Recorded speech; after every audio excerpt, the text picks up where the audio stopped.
அஸ்ஸலாம் அலைக்கும் வரஹ்மத்துல்லாஹி வபரகாத்துஹு. குழந்தைங்க பருவ வயதை அடைஞ்சிட்டா பெற்றோர்கள் வயித்துல நெருப்பு கட்டி கொண்டு இருக்கிறோம். காதல்ங்கிற பேர்ல இந்த குழந்தைங்க சீர்கேட்டில் போய் சிக்கி விடுறாங்க. படிக்கிற வயசுல படிப்புல ஆர்வம் இல்லாம காதல்னா என்னன்னு தெரியாமலேயே காதல்ங்கிற பேர்ல போய் விழுந்துடுறாங்க. இது லவ் இல்ல இன்ஃபாச்சுவேஷன் அப்படிங்கிறது அந்த குழந்தைங்களுக்கு புரிய வைக்கணும். லவ் பண்ணுங்க, முதல்ல படிப்பு முடிச்சுட்டு நல்ல வேலையில சேர்ந்து வீட்டில் பார்க்குற பெண்ணையோ பையனையோ தாராளமாக திருமணத்திற்கு பின்பு காதலிங்க. திருமணத்துக்கு முன்பு ஒரு அந்நிய ஆணுடனோ அல்லது பெண்ணுடனோ பழகி பேசுவது பாவமாகும். உங்கள் பார்வைகளை தாழ்த்தி கொள்ளுங்கள் அப்படின்னு இறைவன் சொல்றான். பார்வையை தாழ்த்துங்கள்னா கற்புடன் இருங்கள் அப்படிங்கிறது அர்த்தம். அந்நிய ஆண்களுடன் குலைந்து பேசாதீங்கன்னு இறைவன் சொல்றான். ஆனா இப்போ இருக்கிற ஜெனரேஷன் குழந்தைங்கள்ட்ட தனிப்பட்ட முறையில் செல்போன் இருக்கு. அதன் மூலமா அவங்க நம்பர் எப்படியோ அந்த பையனுக்கோ பொண்ணுக்கோ போயிடுது.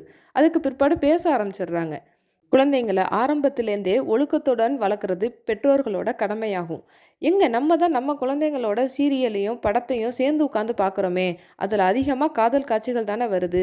முதல்ல சினிமாக்களையும் நாடகத்தையும் பார்க்குறத நிப்பாட்டணும். காதல்ங்கிற விஷயமே இந்த சமூக ஊடகங்கள் மூலிமா அந்த குழந்தைங்க மனசில் ஆழமாக பதிஞ்சு விடுகிறது.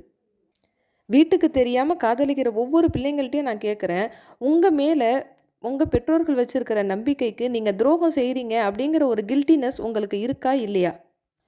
இஸ்லாம் காதலுக்கு எதிர்ப்பு தெரிவிக்கலை, தாராளமாக காதலிக்கலாம். நீங்கள் யாரை விரும்புகிறீங்களோ அவங்களோட பெற்றோர்கள்ட்ட போய் முறையிட்டு உங்கள் விருப்பத்தை நீங்கள் கூறணும். அப்படி அவங்க சம்மதிச்சாங்கன்னா திருமணத்திற்கு பிறகு அவங்கள நீங்கள் தாராளமாக காதல் பண்ணலாம். 15-16 வயசுல காதலிக்க ஆரம்பிச்சு வீட்டுக்கு தெரியாம வீட்டை விட்டு ஓடி போய் யாரையோ நம்பி திருமணம் முடித்து 18 வயசுல குழந்தையும் பெத்துக்கிட்டு 20 வயசுல டைவர்ஸும் ஆகுது. இதுதான் அதிகமாக இந்த சமூகத்தில் நடந்து கொண்டு இருக்கிறது.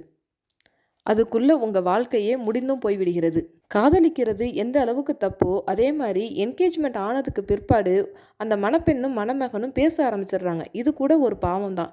பேச ஆரம்பித்தாலே அவங்க சில நேரங்களில் எல்லை மீறி பேசக்கூடிய நிலைமைக்கு தள்ளப்படுறாங்க. அது கூட ஒரு பாவங்கிறத அந்த என்கேஜ்மெண்ட் பண்ணவங்க புரிஞ்சு கொள்ள வேண்டும். உங்கள் பேச்சுகளை திருமணத்திற்கு பிறகு பேச ஆரம்பித்தால் அதுவே ஹலாலான திருமணமாக இருக்கும். இந்த சீர்கேடான காதலுக்கு காதலர் தினம் என்ற கொண்டாட்டம் வேறு நடக்கிறது. பீச் பார்க்குன்னு பார்த்தா எல்லா இடங்கள்லையும் காதல்ங்கிற பேரில் உட்கார்ந்துக்கிட்டு எல்லை மீறி நடந்துக்கிறாங்க. அதிலும் இஸ்லாமிய பெண்களும் இதற்கு விதிவிலக்கல்ல. எனவே நம் வாழ்வில் காதல் என்பது திருமணத்திற்கு பிறகு ஹலாலான முறையில் உங்கள் மனைவியையும் உங்கள் கணவனையும் தாராளமாக காதலியுங்கள். காதல் என்ற சீர்கேட்டில் நம் குழந்தைகளை இறைவன் காப்பானாக. ஆமீன்.